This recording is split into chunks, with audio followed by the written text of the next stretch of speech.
Yeah, I didn't know if they'll look like that. I think there's 3 there. So. Yeah, let's do that. Go in.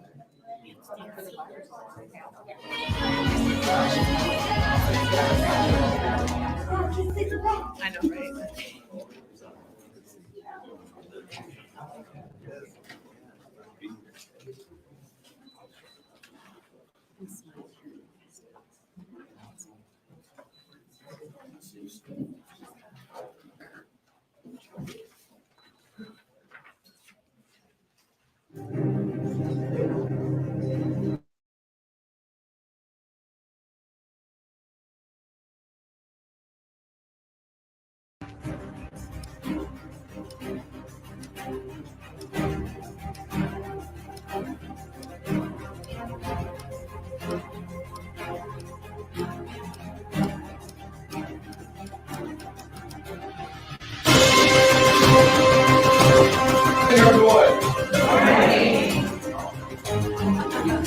Good morning, everyone. Good morning. Welcome to our event. Welcome to P30, this nice, beautiful co-working space with a mission to disrupt inequality in this community on the Far East Side.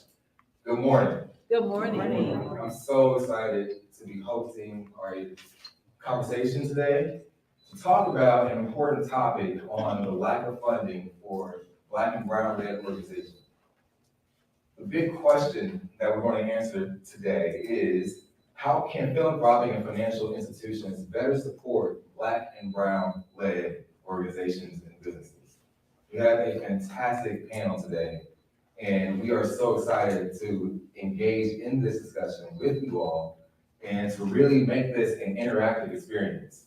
So take notes, be fully present, and to our online community, thank you for being here as well. We have so many people joining in online as well for this sold out event. This is sold out.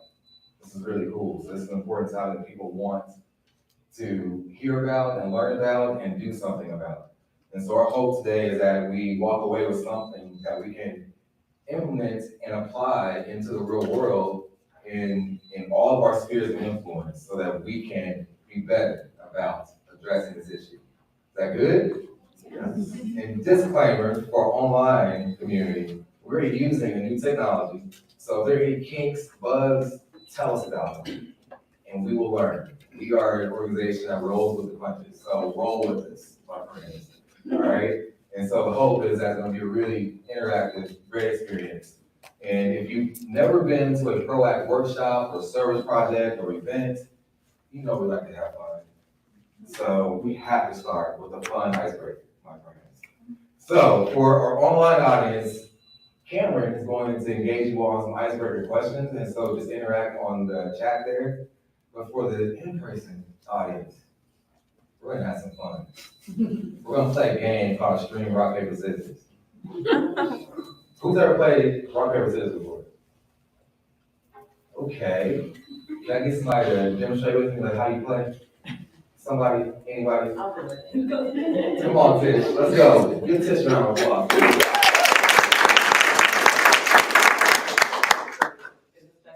Best two out of three. All right, here we go. You ready? Yeah, let's go. Rock, paper, scissors, shoot. Ah. Okay, 1 out of 1 for us.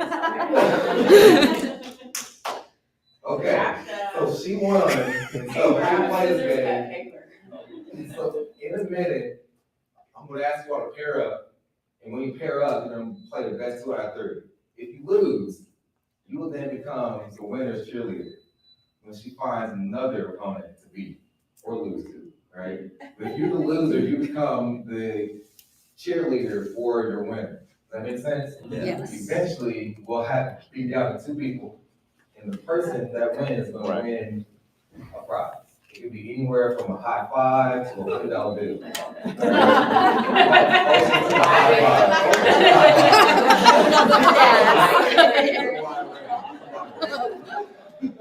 But get it? Got it? Yeah. And as you all pair up, and how we're pairing up, so thanks, Tish, for beating me. All right, so, sorry. All right, so when you pair up, and everybody in this room has to play, otherwise it's not gonna be fun. All right, deal? You have to have fun with it, and you have to be energetic. and have to cheer on the person that beat you. Got it? Yes. All right. So if you have trouble finding a partner, the international I need a partner sign is what? Yes, you raised your hand. All right. So how you pair up the first time? I want you to find somebody who has the same favorite color as you. Same favorite color as you. So get up, find that person. Green.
Ready? Fight!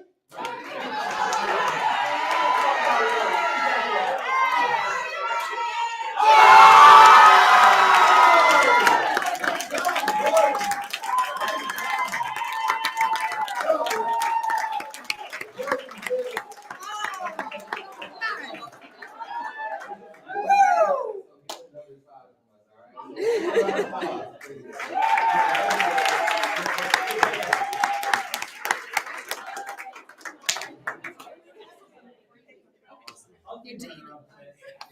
Close second, right?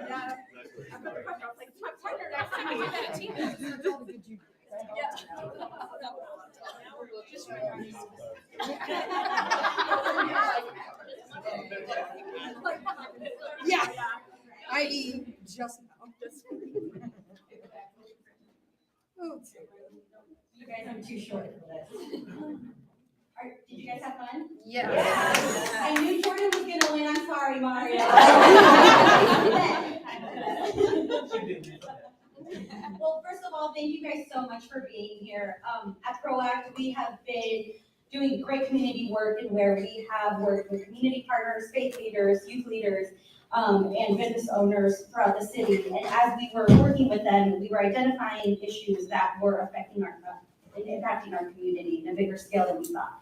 And so the whole idea with these town halls was to bring those conversations to the forefront and bring some incredible panelists to discuss all of those things. Because this has been such a great hit, we are gonna actually turn this into a series, and so we will start with a town hall, then we'll do preview nights on our training programs, partnering for success, and then we'll start all over that cycle all over again, but Darren will speak more to that. So I wanted to introduce some of my favorite people in the city to the panel. I'm so excited that you guys are here and that you guys are able to share your story. So first and foremost, we have Ms. Amanda Anderson. She's a managing director of real estate solutions for IFF. Her greatest accomplishment that she has that is not on her resume or her LinkedIn is being a wife and a mom. And fun fact, which is by the way my favorite fun fact that anyone turned in, was that her biggest passion is sleeping. I want to be at your welcome.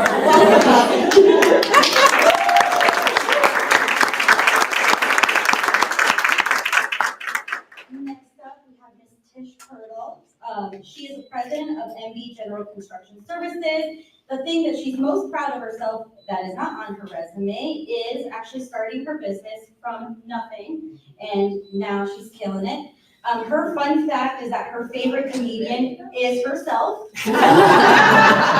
Your favorite comedian is yourself. My husband wouldn't quite agree, but. She is hilarious. Thank you so much for joining us. Next up, my actual human angels, Miss Cindy Gonzalez-Pardon. She's the CEO of Paco Sacoria and the founder of the Halo app. Her greatest accomplishment that is not on her resume is the growth that she's experienced from challenging childhood to where she is now. And her fun fact, you didn't turn one in, but your kiddos did. And that is that you love Nutty Buddies, so if anybody wants to give her a snack. Thank you guys so much. And that needs no introduction. The one and only Mr. Darren Slack, CEO and founder of ProAct. His greatest accomplishment is that in 2009, he won the IU's Juneteenth pageant with a slam poem and was crowned Juneteenth King.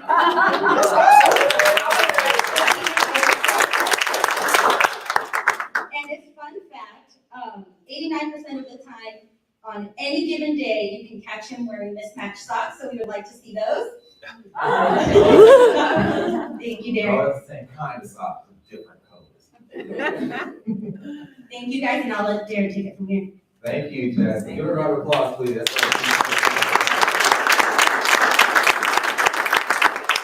so we have a full day today. It's important topics. There's lots to cover, and I'm so excited to get the stories from Cindy, Tish, and Amanda. Tish and I went to college together, so we've been side by side the entire day. Yeah. We'll be in the dorm room like, hey, I have this crazy idea, and look at what it is now. This is amazing. And Tish was there at that Juneteenth pageant too. So It was great, guys. It really was. Great, Mr. Juneteenth. Thank you. So our focus today is all about the lack of funding for Black and brown-led organizations and businesses. And so we thought it would be prudent to structure this conversation to focus on 3 different barriers. And so the first barrier that we'll talk about today is the barrier of getting connected. And so the premise here is that leaders of color have inequitable access to social networks that enable them, or enable us, because I'm one, all right, to have the connections that our white counterparts have to people with wealth and influence. And so I'll start this conversation by asking Tish, like, what would you say is the reason behind this barrier, reason for this barrier? Talk to me. Gosh, that's a big question. Thank you. And you can use the mic too that's next to you for our online audience. Is this good? Yeah, you can angle it up too. There you go. Oh, there we go. Yep. All right. So that's a big question because it's I think a lot of times it starts from I would say our origin. You know, in a lot of communities of color, we don't get that head start, right? We're not a part of private school communities. We're not a part of, our parents don't have wealthy connections, like some of our white counterparts. And I think that it really starts there. And then you draw the line all the way through to even the choices we make for institutions of learning, right? A lot of people don't choose college based off of a network or based off of the network that that institution can provide. I know I didn't. I was lucky to find people who were willing to act as that connector for me later in my college career, but I didn't choose an institution based on that. And, a lot of people outside of the community of our community of color, they're taught to make that choice in that way, right? And I think it really starts there, in the choices that we're taught to make, and why we're taught to make certain choices. Yeah, thanks for sharing, Tish. Marla, for you and your experience, like what has it been to see this barrier of the lack of getting connected? My mic sounds right, okay. So I think that it starts with us being willing to take a risk on ourselves. I think that oftentimes we hold and don't realize the light that we have inside of us. And so one of my favorite poems is around our deepest fear is that we are inadequate, but it's actually our light that actually is what our deepest fear is, because if we were to shine, we don't know how people would take us, or if we would lean into that space well enough. And so I think oftentimes, for me, my risk was I went to 4 different public schools as a kid and didn't have, I had to make a new best friend every year. And so I just learned how to build rapport in adult language, right? I had to be for everybody's friend. I had to be a comedian. I had to be a chameleon a lot as a child. And so that helped me to be not afraid to just say, hey, how you doing? What you doing? Where y'all playing? And my kids hate that about me because I feel like I haven't met a stranger in my life. But that's also because I know that people who have and who don't have still have to put their pants on one leg at a time. And so for me, it's just I just have gotten over it because because they're just a simple person like me. I think for folks who are not like me, who carry those maybe anxieties about oh, will they accept me? Oh, will they like me? Oh, should I wear this color shirt instead of that color shirt? I think that oftentimes we think that those barriers are set up because white supremacy is the water that we're swimming in, and we don't know how to swim. Literally, black people don't know how to swim. And so we get into the water and we don't know, should I have on a 2-piece or a 1-piece? And that allows us or holds us back oftentimes from being willing to just take the risk to connect. I think that between the two of us, we talked about what's within ourselves. I think we also have to recognize too that the reason we're not getting connected is because we're not let in the room. We're not allowed to sit at the table. We're not allowed to let our voices be heard when we're at the table. And oftentimes it's well, I'm gonna take Alondra because she's non-threatening, because she's light-skinned, she's long hair. I've been going curly lately, no, they're not ready for that. But I think that's also part of it too, is that the folks on the other side of the table need to let us in. What's the emotional tax for us that are invited to the table? We get invited to all the tables, and then there's emotional tax for that, right? If you are tokenized, if you will, you get tapped for a lot of things, and it stretches and pulls us, right? So how would you speak to that, saying that emotional tax that kind of pulls us every which way all the time? Well, I think for me, it has been a little bit different since I'm a Latina. And it's not only with Black, it's also with the brown community that we think sometimes we hold down ourselves. And at the same time, I've been learning over the years that I matter. So I had decided to just be heard and be out of my comfort zone and be out and connect with other people, even though probably they don't expect a lot. because of my accent, because of probably my English is not 100%. Honestly, like I don't put those barriers on me anymore. I had decided long ago to move on and follow my vision.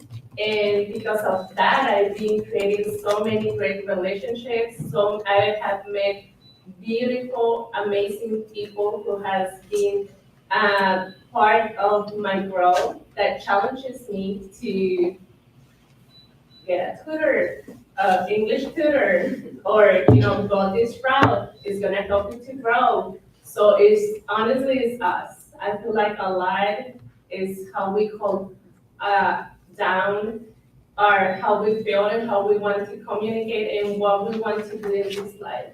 And just follow your passion, even though you might feel that the Black community sometimes in Brown we feel like we're not heard. We have to make our voice loud and we have to step up and say, hey, I'm here and this is where I'm going. And I feel like for everybody it's just different and I love that because we all have our different story of how can be connected. Sure. So how did you get connected then? I'm sorry, Mom, you wanted to say something? I was just gonna add too, like, to your question, how it kind of ties into me is that, like, it is exhausting mentally to have to be the one who is always tasked to like, hey, can you sit on that board? Can you show up for me this way? And for me, it's like, I need to like pull the person behind me and prep someone else so that they can be at the table. And I just love that Cindy's children are here today because like that's her tapping back, right? It's like you have to bring that next generation of leaders behind you so that when you can't be at the table and be the voice, you know that you've got someone else there. And I think that's really powerful, especially in the Latino community. And I'll add to that as well. I'm in the construction industry, and for those of you who don't know about the construction industry and some of the strides that we're making in in bringing diverse suppliers to the table. Thank you.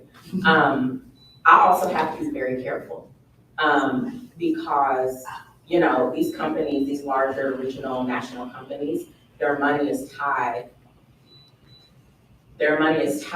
to making sure that they bring people like me to the table, right? Especially in publicly funded projects, the mandate is clear. Maybe it's not always effective, but it's clear. And so I have been approached by countless individuals that just don't deserve my trust. And so that to me is extremely taxing because I have to be on and discerning all the time. I can never let my guard down. In fact, in times that I have let my guard down, there has been real harm done in those scenarios. And so I would say the emotional tax for me specifically has been having to be extra careful and discerning in who I trust with, this is gonna sound funny, with my resource, right? Because, I am a resource for them. Right. And so who I choose to sit down at the table with is a decision that I have to make. And usually that decision is tied to hundreds of thousands, even millions of dollars. And so, that's a big responsibility for me as the leader of my company to make sure that I'm making those decisions well. And sometimes I don't, because you just don't know till you know, and that is extremely taxing. Let's double click on that word trust, because in this conversation on the lack of funding for Black and Brown-led organizations, most of the research we did for this conversation, it all came down to those philanthropic institutions not really trusting Black and Brown-led organizations with the dollars and the money that has been given or is being given to the community and to these organizations. So let's talk about that a little bit. So Amanda, I'll start with you, because you're kind of in the financial industry space as being kind of a bank for nonprofits, if you will. So talk a little bit about that and that trust factor. So on the previous to being at IFF, which is a community development finance institution, I was an executive director for several CDCs. I've led community quality of life programs. So I was on the community side. I still feel like I am the community side, honestly. And I will say that when I've had to sit in situations where I was building trust with a funder who wanted to provide resources to us, I felt myself uncomfortable, and not in a bad way, but in a way like that I had to be somebody I wasn't. And in that space, when you're trying to mold yourself to really fit into this box of this funding situation, what happens is that you lose the mission and the passion and all the stuff that you came to the table with, because a funder or a partner wants us to be more what they consider in this box of here's where we're comfortable living. And I think that funders and lenders need to be uncomfortable. We're uncomfortable on the side where we're asking for resources. It's not fun asking for money, right? But I think that funders also need to change their comfort level and come not down, but come to our space and understand what it feels like to be where we're at and how we need to be resourced. And so I think that trust, and how it kind of ties back for me, is that if you don't trust me to know that I'm a good person and the work I'm trying to do is really gonna make a difference, funders they're not the ones actually doing the work. They're actually just giving the resource. And so you gotta trust the person who's doing it and give that. And sometimes you gotta give trust before you know them. And I think funders struggle with that because they wanna put us in a box and say, well, do you have 3 years of audited financials? No, because guess what? An audit costs $7,500 to $13,000. How much money could I be spending on a community and efforts in my community if I wasn't doing that and doing that every year? So I think that's part of that trust, is funders need to come and recognize what's happening for real on our side in order to, and I think that's where we are at IFF. We're not there yet. We got a lot of work internally to do about ourselves, but I think we have to start to interrupt our own systems before we ask others to come and feed us for work. That's good. Yeah. So in my experience, we get a lot of people look at PROACT and they're we don't know what the hell PROACT does, right? And it's because we only do two things: it's community engagement and service learning and social equity training. And you can't really understand unless you come and see and experience what it is that we do. Because on the outside looking in, it just looks like service projects. That's not it. There's so much prep that goes into the prepping for the service projects because we're interacting with so many different groups of people. And to that end, the success that we've had has always been for funders that have come to us and have taken the time out of their day to sit down with our kids, to be in our workshops, to learn from us, to learn with us.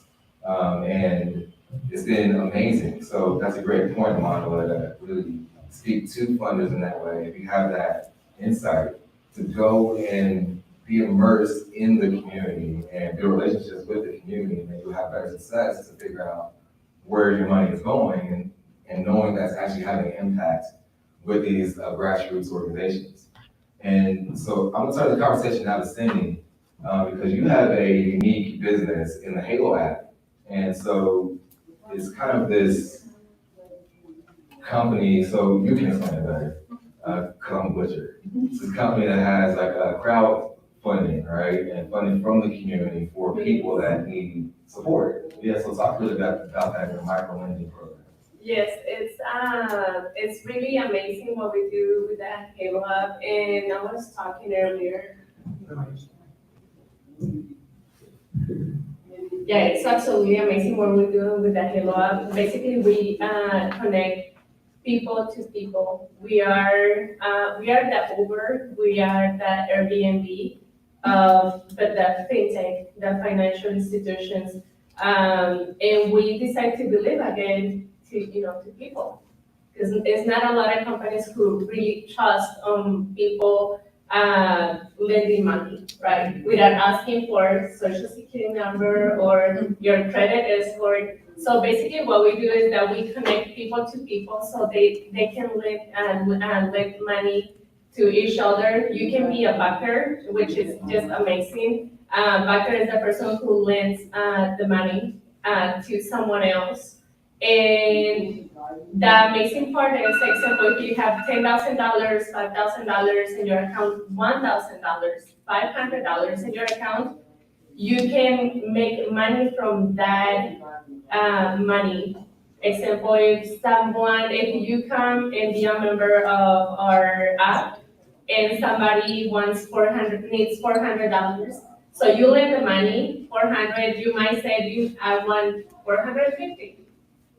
And the other person accept that term to pay 450, we make the transaction, the person is gonna have the money in the bank, because guess what, is this person who really needs the money probably for books, probably to bring food to the table. I always think about the single moms, because I was a single mom for 12 years, excuse me. And I always think about the single moms, right? They have a problem with the car, they need food, they need money for food, to pay the bills, to pay the rent, you name it. It's like Christmas, you need money for the gifts. There's so many occasions that is that daily, how we live is when we need the money. So the other person receives the money, and then they start paying every 2 weeks. We start getting the money from their account, transferred to the person who lent the money. And that's how we can create communities. And if you have a business or you're working in an office space, you can create your own community, and you guys can lend money to each other. So that's how we support and how we stay connected. We're just talking about connection and how we can be connected and how we can have that resource of that daily basis when you really need the money to fix, I don't know, something in your house or starting a business, who knows? Right. Yeah. Yes, That's what we do at the K-Law. and that's a good segue into our next area, and that's on the topic of securing funding. So my clicker's not working here.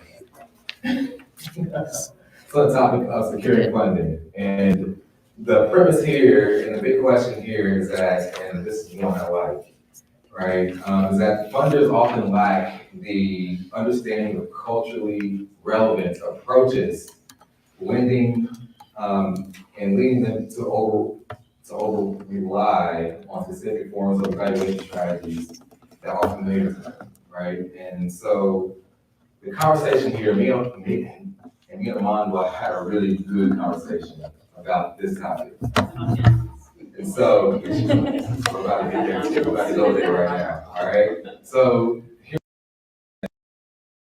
it takes funding to build capacity and to measure effectiveness.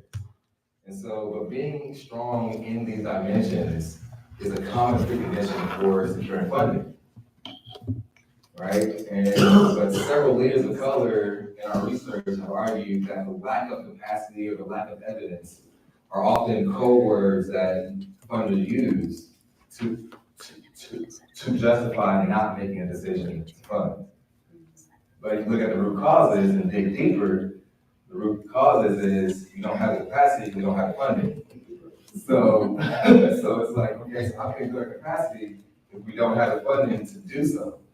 And so, let's talk about capacity building in that term. And I'm gonna start with the model here.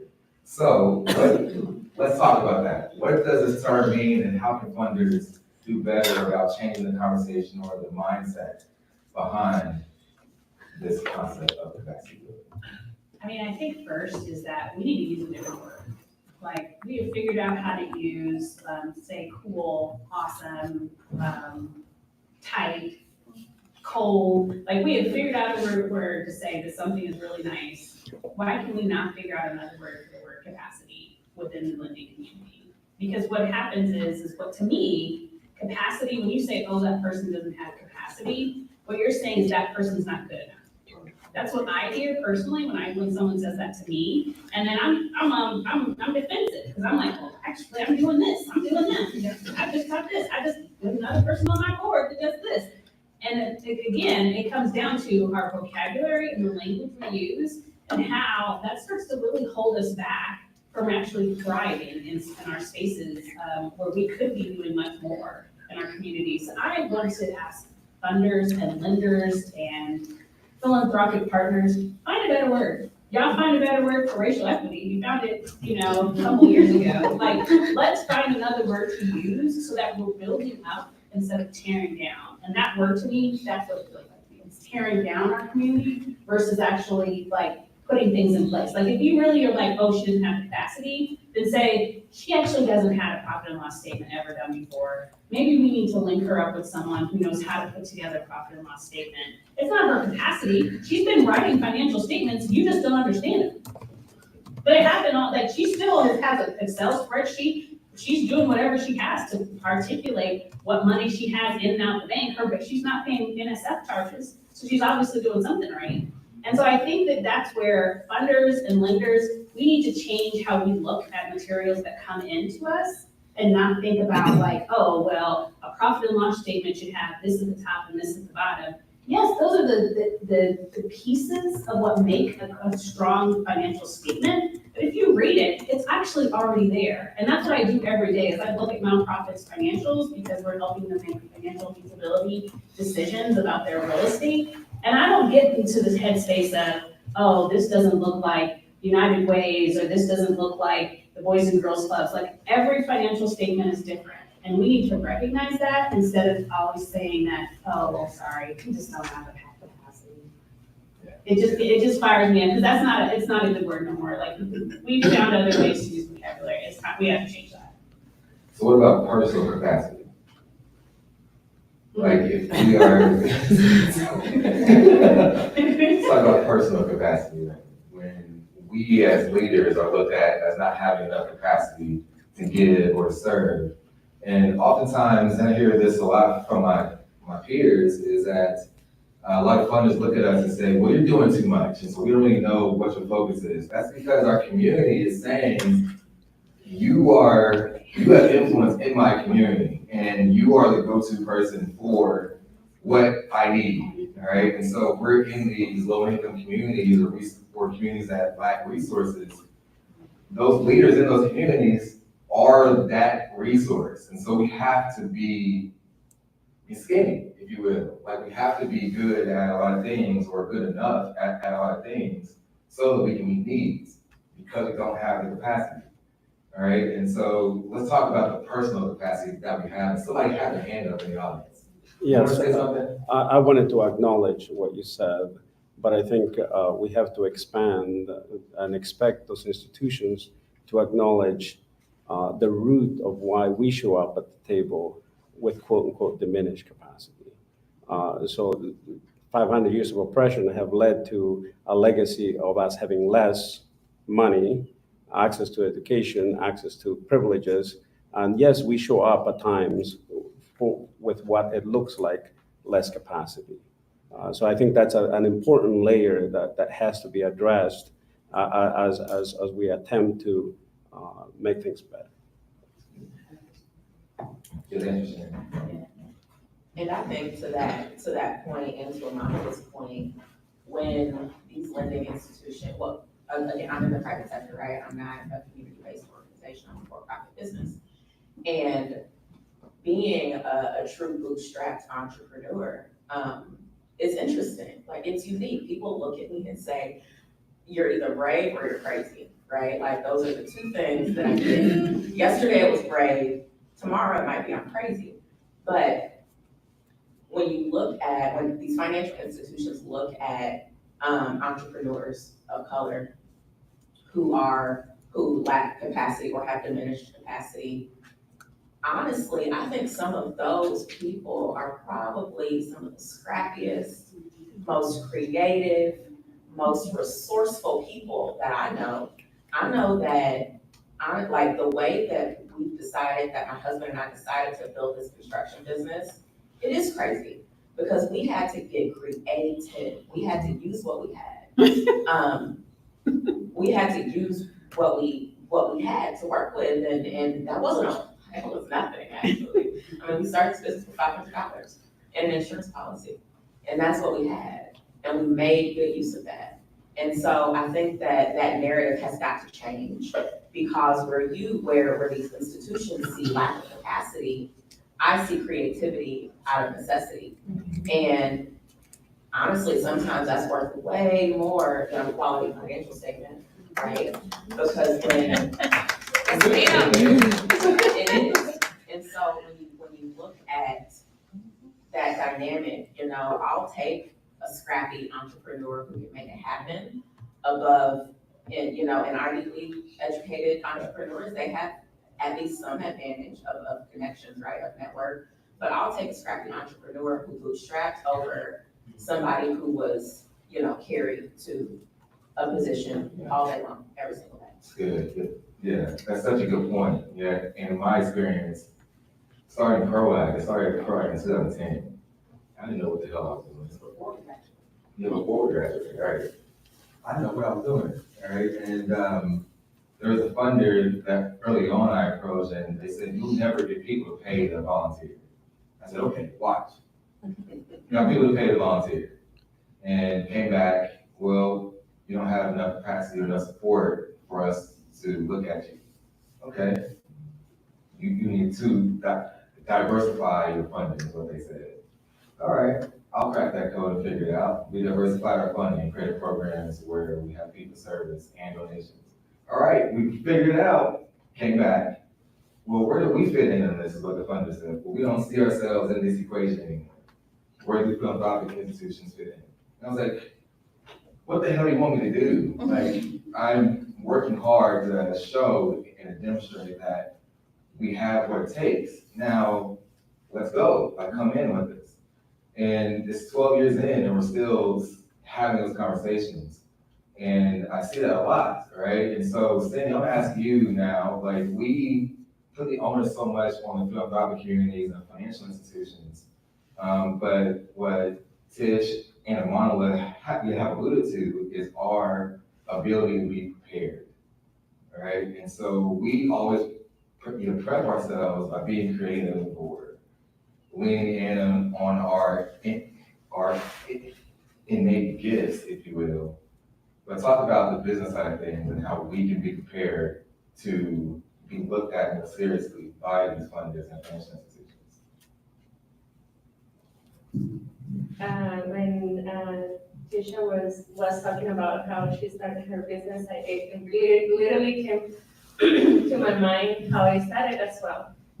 And I had to share this real quick, a moment that I had when I used to need $5,000 for my business to buy the product to make tacos, and I had only $184. And it was a moment of challenging. I was thinking about how I'm gonna do it. And then I went to Restaurant Depot and I bought a little bit of onions, a little bit of bell peppers, a little bit of meat, a little bit of some other things. And I was like, you know, today is just today. Tomorrow will be another day. And I feel like even though I was not as connected because I was working so much in the business, and I was working for probably like a year, working inside of the business, I decided to walk out, hire more people, and for some time not really paying myself. Only I was just thinking, okay, I just have to have for my rent, my apartment rent and my bills, and I'm gonna make it. Everything's gonna be fine. But I decided to step out of the box and think what was needed, what was the resources, what was the changes that I had to make. And I decided to go out and start looking for what was needed and make the changes. And ask me again the question, because I think I went a little bit. Being prepared. So being prepared to receive the funding. I feel like what we can do now, except for what we are being doing, is more to have an accountant and to have numbers on paper. I know you already talked about that P&Ls, and doesn't really needs to be the way it is, as you mentioned. And you talk about the people who really start from the beginning and then being a student coming from college and having all this knowledge. But the people I feel like we know is the one we start from the bottom and we like example at Pacos, how we decide to do it is just to have the right people, having the numbers, accountants, and be prepared for, or look for the opportunity who can invest, or the bank can give us a loan to grow our company. I'm sorry, my English is not very well. Fantastic job. Um, what I admire about all these ladies on the panel here, and many of my peers that are people of color, is not only being prepared on the business side, but preparing ourselves. No business is going to grow unless we grow. And so what I admire about all of you is that you're always reaching up and pushing yourselves and getting engaged in the community and learning and getting involved in leadership programs. So let's talk about prepping ourselves as people and as leaders, because I think that plays into it too. I mean, there's no secret that I've had my own challenges as a leader. Yeah, go ahead. Yeah, go ahead. So I wanted to add, because was part of our prep conversation. Yeah. And also because we're here, our messaging here is to financial institutions and the funders, right? Mhm. And I want to bring light to the concept of the moving needle Yes. that we often experience as leaders of color, founders of color. It's always, well, you alluded to it in your story. Yeah. Of, if you do this, like if you do these things, then we can talk, right? I'll never forget one of the most demoralizing experiences of my professional career was, I was banking at an institution, running a lot of money through this institution, okay? And I'm in construction, and we don't deal in small sums. A lot of money. Went to the banker, went to the relationship banker and said, hey, this is what I need. Like, we're trying to grow, we're expanding, we're getting these great opportunities. This is what I need. He looked at my file, he says, it's not bad, but this is what we need to see. So, application denied, come back in 12 months. The most grueling 12 months of my life trying to do what he asked me to do. I think maybe 15 months went by, did everything he said to do, and went back, it was still no. Well, now, can we see you do this, and this? And I walked out of that institution thinking, am I ever gonna be good enough for these people to take a chance on me? Will I ever be good enough? And intrinsically, I know that I'm good enough, right? But when you're constantly getting that feedback that says, no, you're not good enough yet, like, no, not yet. Maybe you're like an inch closer, but not quite yet. And again, when you're trying to grow a business, especially in construction, it's such a cash-heavy business, you need financial resources. Yeah. And so, we've turned down opportunities. We've decided against certain avenues of growth, specifically because we've just not been able to get adequate funding to function in those areas of growth. And so the incremental growth that we've seen over the last 8-9 years has been amazing. But hot damn, think about what it could be today if we were properly resourced, right? If we were properly resourced. So that, that is a very real conversation that we have to have with these institutions of, you can't move the needle, right? You cannot move the needle. And when you set the needle, it's gotta stay. Because as scrappy entrepreneurs, we're gonna do everything in our power to meet those requirements. When we meet them, you can't change them. Yeah. It's like we don't get the benefit of the doubt. We don't get the benefit of the doubt. And a lot of our white counterparts, they get the benefit of the doubt. Tish There's shared a this story in the last news night. right now. Yeah, and she shared a story with me last night, like 11 o'clock. I was like, oh, dang it. Yeah. All right, but talk to us about that. So I'm not sure who in the room is familiar with Adam Newman, with there's a question in the audience. We work. With Adam Newman, the founder of WeWork.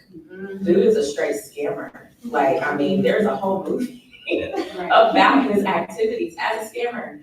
And one of the biggest venture capitalist funds in the country, maybe in the world, just funded him again for a new venture. in real estate, which was also part of the scam in the first place. And so I'm seeing a lot of heads nodding, so we know what I'm talking about. And, on the flip side to this is gonna sound crazy for me to say that this is not a lot of money, but for who it was, it's not a lot of money. On the flip side of that, Serena Williams was only able to raise $111 million for her venture fund. Serena Williams. She's a legend and has a proven track record of taking a career in tennis and transitioning into an empire. And so this white man is able to get funded again with a very public record of not being trustworthy, quite frankly. And Serena, gets, I'll call it pennies because it is in the venture capital world. $100 million is not a lot of money in venture, it's not. And, to see that dichotomy is really frustrating because it just drives the message home that will we ever be good enough for you people? Good. Had a question for Vanessa. Go ahead, Vanessa. I was gonna say that, it's for the funders. Secure and support, part of the talent is the racial overtone of it, that you're almost walking in begging. And that's how people posture themselves, like, you need me to get your organization to be successful. When, like the sister said, I think. I'm gonna come to you and share my mic with you. Yeah. So I'm not here. You fine but for black people, I think, and I can't.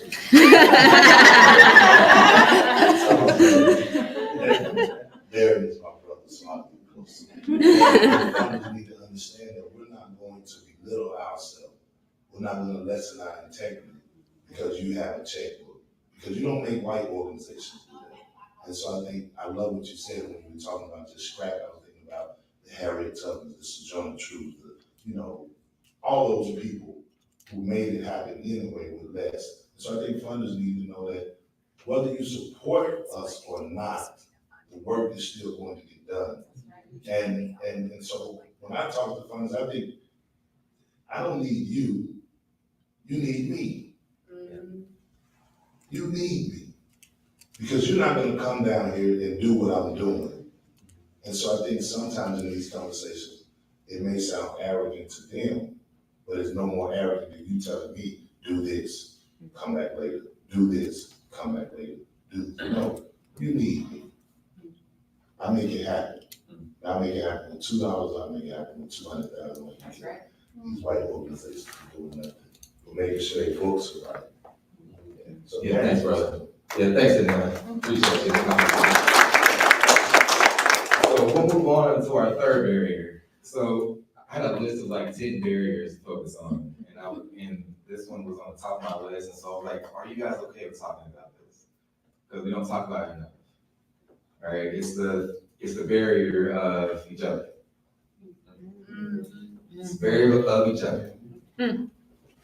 All right, we can indict white institutions and banks for not supporting us and for their lack of buy-in in our communities, but why aren't we supporting each other more? How many of us have Black and brown funders that fund them at a high dollar amount? Wish I knew some black funders. They are out there. So one of our panelists that couldn't make it today because of COVID, she caught COVID a couple days ago. But she leads the Mays Institute at IU School of Philanthropy. And their whole entire focus is on diverse philanthropy. Most Black institutions, she shares some stats with me, most Black people and brown people, because she works with Asian Americans, Latino Americans, Latinx Americans, and Black Americans, and as well as Native Americans. And her focus and the focus of the Mays Institute is to really encourage those Black and brown people who have the capacity to give, to not give so much to the faith, the churches, but to give to the community and partner and build relationships and open the lines of communication to your community, our communities, all right? And so I have 3 questions for each of you, or 1 question for each of you, well, 3 questions total. And I'm sorry with singing, right? So you have a great success story, and one of which people in your community helped you get to where you are. And so let's start by sharing the benefits of how it, or what it looks like to help each other as Black and brown leaders. Well, for me, it has been, thank you. That's what I have been focusing in long time, is how to benefit, how to bring value to other people. I've been doing it for so long, and it has been bring me a lot of happiness. And sometimes we are so greedy. We don't want to share who helped me, who guide me, where I can get a loan, who can do this for my business. And I focus more on how can I share with these people how I'm doing it. We were connecting earlier, and I was asking so much questions to the teacher for one of our businesses, and she was open like a book, and she was like, I'm doing this and that, and I was like, perfect, you know what, let's meet. Let's meet with my husband, because we are so good in strategy and we are so good on numbers, and let's see how we can bring value to each other. And it's more, sometimes don't be afraid to ask. Don't be afraid to knock the door to someone who is doing amazing. I've been doing that for so long. Some people that I think they're not gonna open the door for me and they're not gonna share information with me that I kind of needed to grow my business, but so many people are being open that door. So many. And I have been open the door so many times, even for businesses that are doing the same thing that I am doing. So don't be afraid, just look for that opportunity, knock doors, ask people. We are the only ones who hold down ourselves. We have the power to look for information, to look for the person who has something that it might can bring something valuable to you as a person, or to your business. Thank you. Tish, what's your experience been What's the question? in working with our communities? So, I'll say that, the narrative that, and I'll just go with the Black community, right? The narrative for years has been Black folk can work together, right? We've all said, we've all heard it, all of that. I don't think that has to be true, right? I think that it's a requirement of the minority community for us to figure out how to work together. So for example, in the construction industry, minority certifications are a big thing. Like that is how you access some of the most important opportunities that you'll access for your business in construction.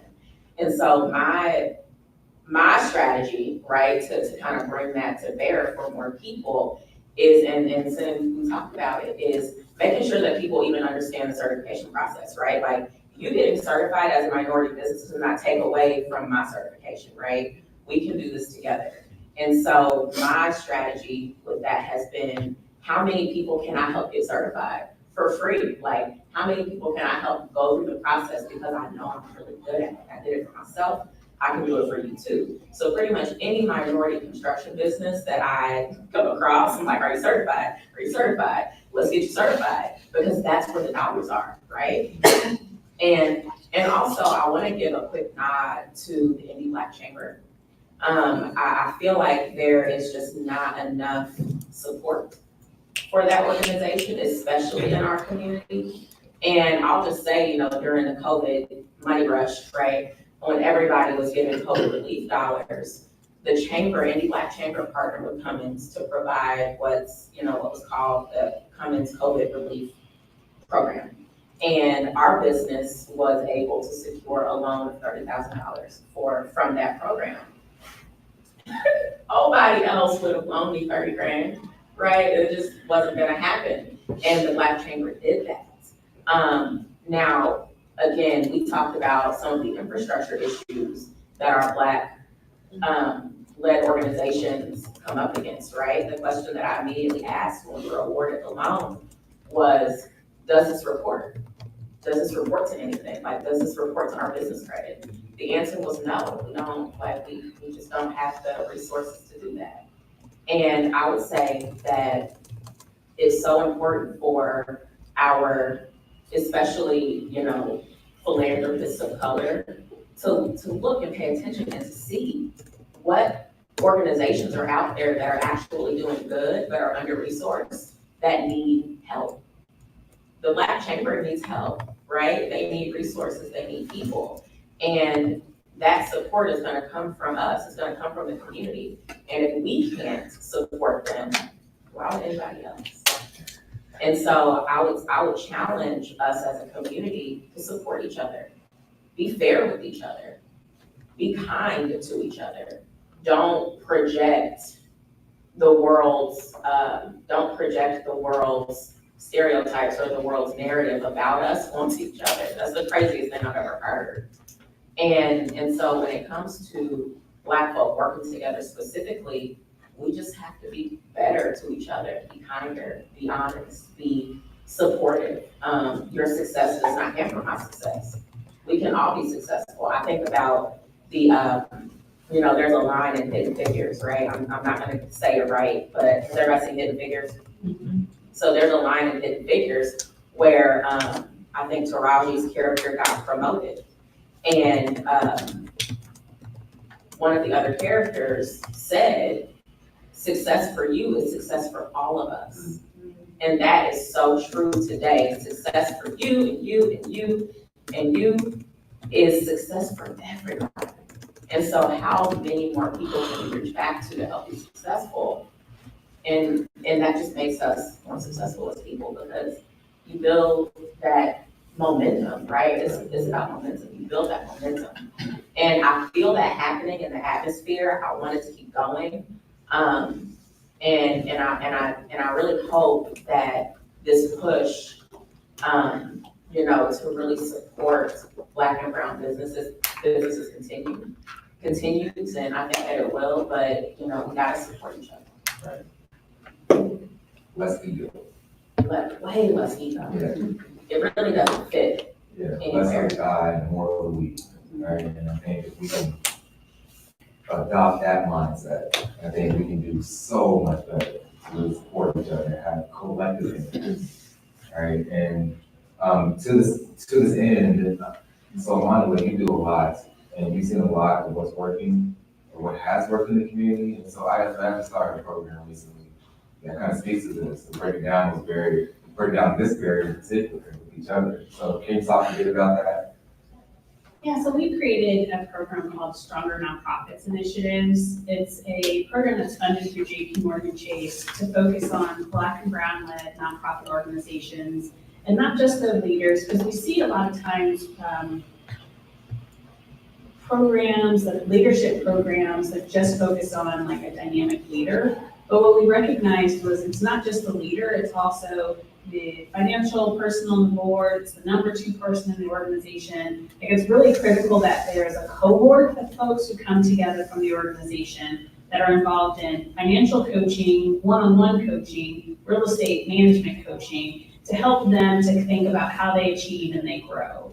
The program was started in Chicago. We've now done like 3 cohorts in Chicago, a couple of cohorts in Detroit, Kansas City, Missouri, St. Louis is starting. We started one here in Indianapolis with about 9 nonprofit leaders of color and their boards and number 2s, number 3s, number 4s, to sit down together to come to think about like, what is it, how can we help you grow in your business and in your nonprofit specifically. So they're nonprofit leaders of color. I think we've learned a lot during the last few years, and I think one of the biggest things that we've heard come out of it is that leaders of color do not have someone they feel like they can turn to talk that looks like them, to talk about their situation. And I think that really speaks to Tisha's comments about like, how do we like remove that barrier? And part of it is our own biases and the barrier of time. We have time to trim our face in the morning, to add extra lip liner on top of our lipstick, to, choose what clothes we wear. We need to have time and invest that time in people and invest it in our people. And I think oftentimes we're thinking about like, I had someone, because I do a lot of like, let me just take you to lunch and talk about what's going on with you, girl? How can I help you out this? We go on to lunch and we go on lunch. We already got one. Like, I think that we don't, a lot, like, I had a young lady meet me for lunch once, and she was like, well, how can you help me in my career? And how can you help me do this? And I was like, actually, I need to get to know you. Like, I want to help you, but I also want to like know like what you about. Like, I'm not about to just be making out, giving you references to people when I don't know who you are. But that takes me having to take time, and it is busy. Like, I have not met with Consuelo, and it has been 2 weeks since we said we were gonna meet, and that's not right. But for me, authentically, if I'm not spending time with people and understanding who they are, I can't help. And I think that we as leaders don't do that enough because we're like, I gotta get this done, and I gotta do this, and I gotta do that. You know what? You probably need to get up 30 minutes early. And that sucks, because I don't wanna get up 30 minutes early. No. Because I like sleep, yes, right? But I think that that's what's missing in all of us, is that we just don't take enough time. I also just wanted to speak to Pastor Howard when he said, what you really talked about was influence versus control. And we have to understand the power of influence. And I think a lot of times we don't use that influence because we don't know how to tell our stories. Because we're not in that train of telling stories. But when you look at communities that constantly get resources, nonprofits that feel like, gosh, they got another grant for $1 million. How is that possible? It's because they stay ready. We have to stay ready on our side just as much as they stay ready. So they've already planned out 10 years of programming or things that they need. We need to be taking that time. Again, time is my theme here. We need to take that time to strategize and not just keep making biscuits. Like, that's what we were doing, for-profit businesses that I worked with in Irvington, nonprofit organizations, where our heads are to the ground because we just need to like get this project done, right? And we have to take time to strategize because this is just not checkers. Yeah, bias does not absolve us from being prepared. Very Right? And I would say the opposite of bias is curiosity. Like, how much are we learning about ourselves, about each other, and about our community so that we can better prepare ourselves. And so we're at the time now so thank you all for sharing your thoughts on these 3 barriers. So give them a round of applause.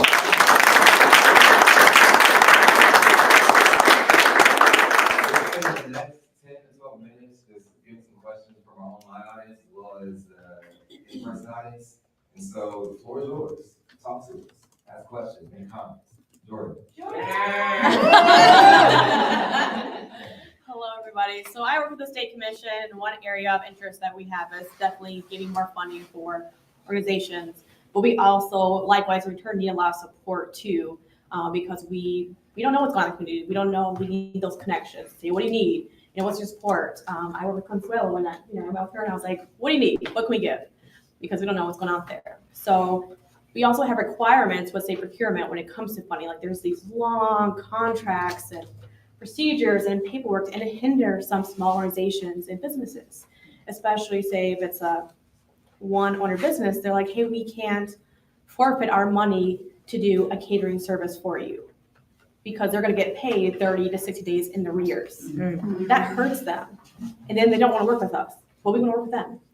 So what can we do on our side to go to our state agency and say, hey, this is actually hindering, diversity business, because it also, for agencies and commissions, there is a requirement and a commitment to give a certain portion of our funding each fiscal year for these businesses. All right, walk around and get close to you. Are you done? Okay. So one of the things that, and again, private sector, right? So it's very different. Not very, but it is a little different. Some of my most important partnerships in business, or organizations that have given us an opportunity have done so very consciously, understanding that we're a small organization. Sometimes we can't wait 120 days to get paid, right? I'll name drop here, Pepper Construction. is one of those organizations for us that have made that concession. I have a direct contact with a VP there who his job is to support me in my growth. That is his job. And I've just been honest with him, say, hey, we can do this, but I kind of need to get paid